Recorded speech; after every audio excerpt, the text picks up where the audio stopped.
So, hello and welcome. My name is Stefan Sattler.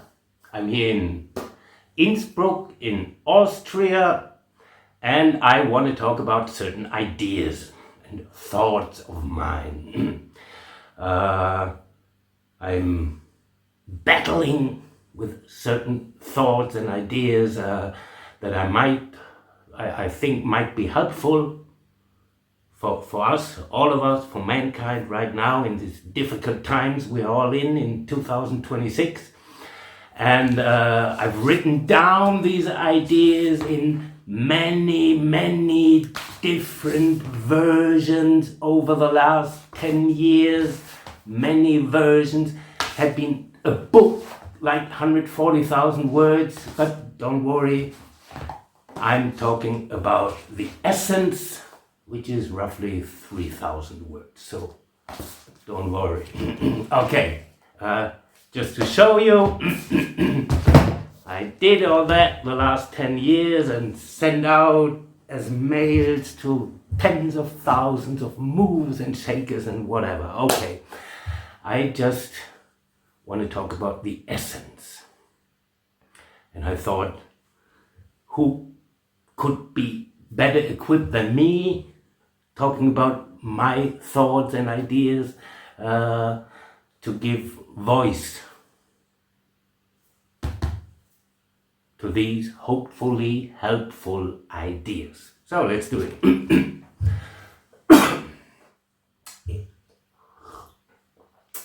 It should be obvious by now that we have not fully understood the one key attribute of life itself, namely freedom, and especially the fact that freedom is not the opposite of law and order, but freedom is in fact a law.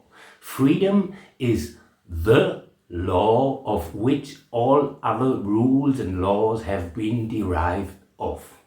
All the laws we have created over millennia were merely invented to make freedom possible and to let the process of life flow smoothly. But as a civilization, we have forgotten this fact, and thus we've failed to curtail our laws in such a way that it would eventually lead to fewer and fewer rules being needed, not more. For the intention was, and still is, to aim for a culture where everybody is naturally fully conscious, so that the concept of freedom is fully realized, so that almost no more external laws are needed. So, what I'm advocating now is to learn to rewrite our laws in such a way, that the conduct of a people under these laws will eventually lead to the need for less laws. And one key element towards this is that we revert our judicial doctrine from the principle of dogma law to the law of taboos. The concept of taboos is very much in harmony with the law of life, whereas dogmas simply are not. Dogmas are lethal poison to a culture, a nation, a people, a civilization. Positivistic dogma law means everything is forbidden except it is explicitly allowed by law, and that's the wrong way around. It's about the geometry of law. Positivistic law is inverted negativistic law, taboo law, negativistic law. One says all is forbidden except it is explicitly allowed, while the other one says everything is allowed except it is explicitly forbidden. One works with dogmas and the other one with taboos. One is toxic law and one is healthy law. One is law of death and one is law of life, could say. See, it is said that the living man stands before the Constitution. which translates to the fact that not the law is sacred, but the integer intent to honor and abide by the law is sacred. That means that the most important aspect of what makes a given system and its laws work is located completely outside of the realm of law. Only integrity and the will to understand each other and to honor agreements is what makes any set of rules into a beneficial and smooth working process.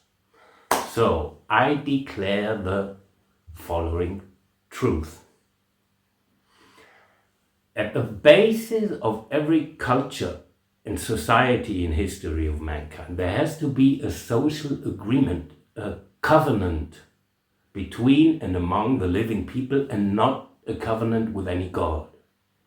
That social contract is broken, or maybe never existed at all in our current world, and we need to fix that.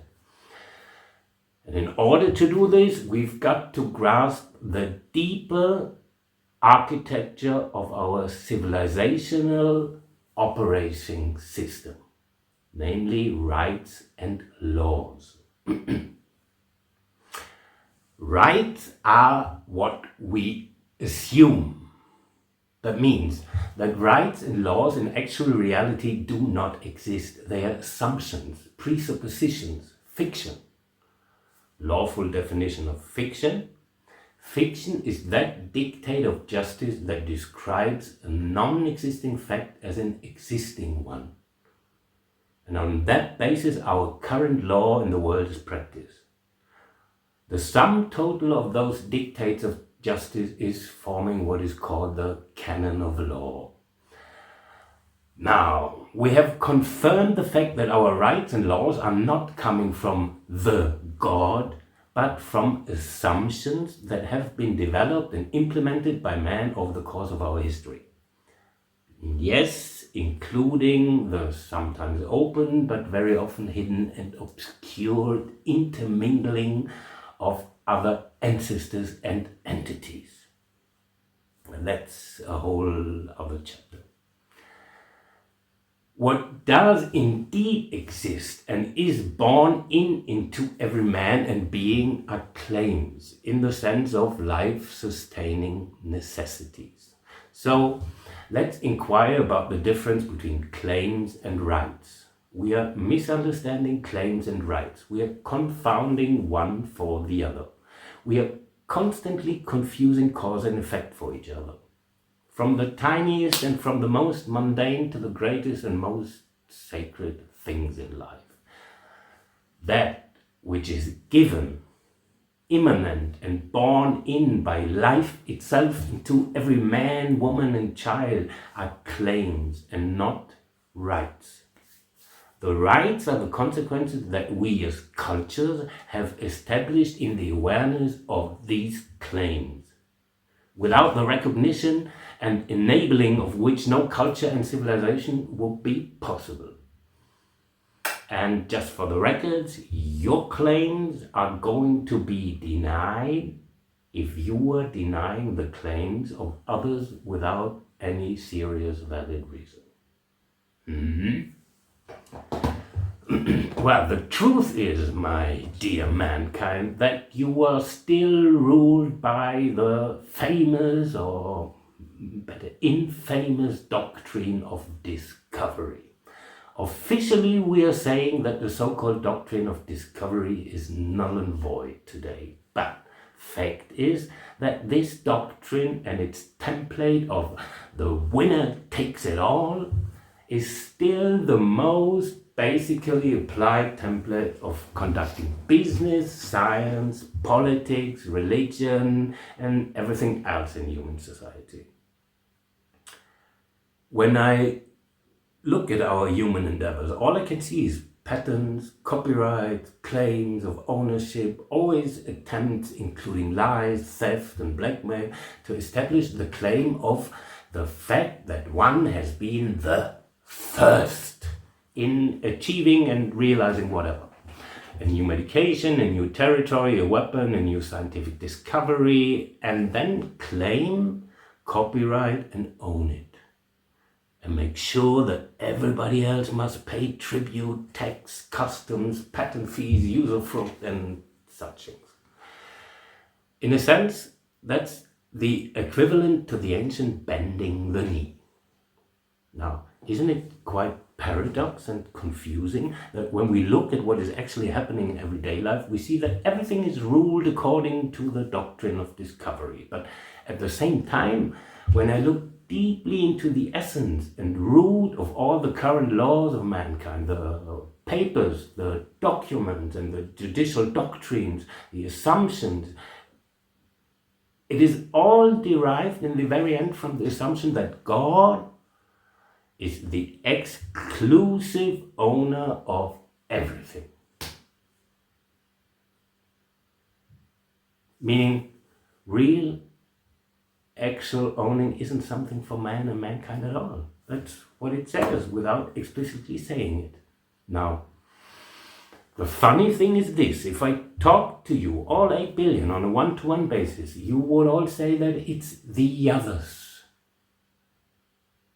who are the unjust and evil ones, and that you are part of the good ones because you are a believer in God.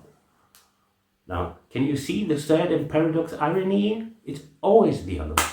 But imagine I talk to all 8 billion. Everybody is saying it's the others. Then let me ask you, who are the others if not you yourself? As I've said before, the mistake is that you start with an assumption, make this assumption into a belief and then into a dogma, and are now observing everything through that falsifying dogma. It is this vicious cycle that is the root cause of all systemic evil here on earth. I believe in God, God is good, and thus, because I believe in God and am thus part of Him, I'm per definition the good one, which leaves only one option left for the other one. At maximum, he could be considered as equally good, but as is obvious by frank observation in real life, rather sooner than later he will be deemed to be the bad and evil one. Ding! Trapped in a death spiral. We could call that spiritual vanity or the religious Dunning-Kruger effect. And by the way, precisely that was the intent behind inventing a dogmatic, codified, omnipresent and omnipotent God. By implementing that grotesque idea of the God into your deepest inner core, into the energetic blueprint of yourself, you are per definition denied ownership of the only thing you should ever own, your own self. And by the way, this first cause is not and cannot be exclusively within oneself, but as well not exclusively outside of oneself. And it is not and cannot be a being, an entity, although it is for sure alive and conscious. But all your religions tell you otherwise, for sure, because without that twist, they could not build a dogmatic slave system upon that assumption. See, man is running around like crazy for millennia, trying to claim and to own everything, from the earth to gold, slaves, women, to genomes, water, air, patterns, ideas, even frequencies, and the souls of the living and the dead, and much more. But we never find satisfaction, because all these things will never fulfill our true and natural longing, namely to be in possession of and to own ourselves. Unfortunately, all the really good things in life are only possible if you own yourself. To love, to be conscious and invest yourself in a greater cause, to marvel, to be creative and to realize life itself. Spiritual growth, responsibility, free will, devotion, and much more are only true, authentic, and valuable once you've begun to accept the only real challenge in life: facing yourself and taking responsibility for and ownership of yourself. And additionally, if you don't own yourself as per religious doctrine, obviously you can't own anything at all. It's kind of a logical syntax error here. So, I say no. The strongest word and the most profound yes. Remember, it's even asked in your Bible, something along the lines, and you just say one word, this one word, and you shall be absolutely free and unbound. Well, this word is not, any name of any messenger or any god or demon or entity or whatnot. It's not any spell or mantra, nor any abracadabra. No. No. This is the word. No. It's that simple and straightforward, because no is the strongest yes one can give. The strongest and clearest verbal linguistic expression of intent. That's the seemingly paradox secret here. Without the possibility of no, no meaningful yes could ever exist, and vice versa for sure. Without the option of a yes, one could not know what no is. So now I'm saying no. No, I am not subject to Rome and or to any branch of the Abrahamic cult, nor to the Anglo-Papal Zionist One World Order cult. No. Instead, I propose the following. I propose the true geometry in motion of Earth and her axis. What I call the Cosmologia Axis Mundi. That might help. So, the true geometry in motion of Earth and her axis. Think of Earth motion in the following way. First, Earth basic motion tidally locked and counterclockwise around the Sun. Basic motion. Like, think of the motion of the Moon around the Earth with always one side facing Earth, so-called phase locked or tidally locked.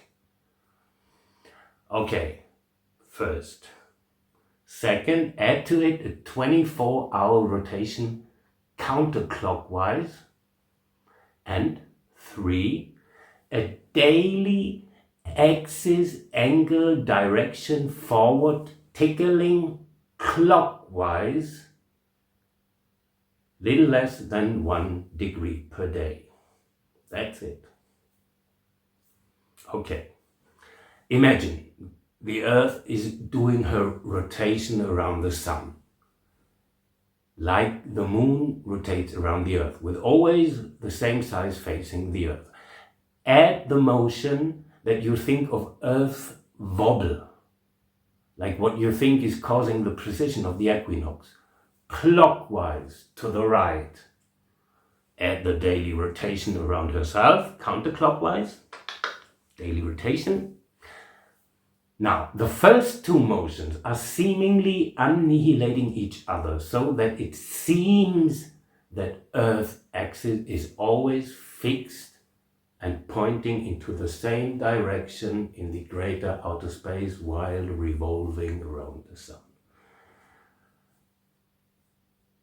Earth, imagine this, Earth is orbiting the Sun. And imagine the axis is tilted at approximately 23.4 degrees to the Sun, while the axis is always pointing to the Sun.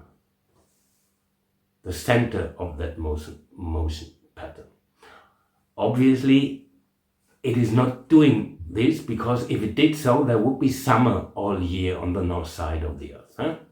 If it would be like this. Now ask yourself, what force is pushing the axis, the tilting angle direction per quarter year, an additional 90 degrees to the right, meaning clockwise, so that it is as can be observed in reality. As I explained, there are two different kinds of motion responsible for this. These two movements are seemingly annihilating each other. That's why we obviously never really thought about it. We just never recognized that we don't have a sufficient explanation for our own Earth axis movement, because it seems to be fixed. That motion is what I've called the Syrian dance. Maybe the Syrian dance, who knows? It's the kind of motion we think of when we describe the so-called wobble of Earth, which we official science thinks is what leads to the so-called precession of the equinox. So then let me ask, what actually makes the precession of the equinox? Well, it's the same phenomenon and mechanism here. The sun and the whole solar system is phase-locked or tidally locked to its greatest star, which our sun is revolving around. Whether that is Alcyon, which some say is Tara and not Alcyon at all, or any other star, doesn't matter for right now, for we first have to understand the basic mechanical principle, and then we can apply this to the actual star further out, the galactic center or whatever. But we get to understand the basics.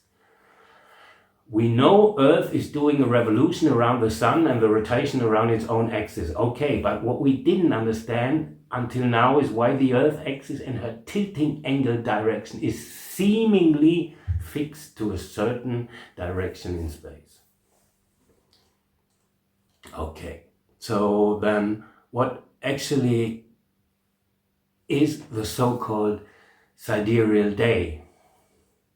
Talk about that, because the length of the day, these two things are intertwined. So there seems to be a misunderstanding. One full rotation of Earth around herself on her own axis is not 23 hours and 56 minutes and some seconds, as currently claimed by official science. That's wrong. That would be the so-called misunderstood sidereal day, which is not a full rotation. Sidereal day just means the same relative position of the stars at 23 o'clock and 56 minutes, in some seconds, 11:56, as in the night at midnight the day before. But that doesn't mean that a full rotation is 23 hours and 56 minutes long. Not a full rotation around Earth's own axis. It just means that after 23 hours and 56 minutes and a few seconds, the night sky, the planets and stars, is in the relatively same position as in the night at midnight before. And that's because these nearly 4 minutes early are equalizing the wandering and the changing of the relative position of Earth towards the stars and planets throughout one day on her way around the sun. You see, Earth is wandering approximately 1/365th of her full path around the sun every day, including the curving. By curving, I mean the tiny little movement which is necessary to adjust and rotate inward so that always the same side would face the sun. what I described in the beginning, like the moon is doing, which I explained above. So that the way you see the stars at 23 at 11:56 p.m. Is in the same relative position and direction as at midnight the day before. And 4 minutes later, at midnight, it has slightly changed, like the clock ticking further one step every day. Meaning the real actual own rotational period of Earth is 24 hours. The mark at 11:56 p.m. would be more precisely called the sidereal point, and it surely has the same duration, meaning 24 hours from one sidereal point to the next, and not 23 hours plus 56 minutes. That is a false assumption. Full rotation is 24 hours, and being 24 hours, the official explanation doesn't add up, like I explained, because sunrise would be every day 4 minutes later. And now extrapolate that to one full wandering of sunrise around the clock in 1 year, and becomes obvious. Sunrise is not 4 minutes later every day, but going forth and back throughout summer and winter.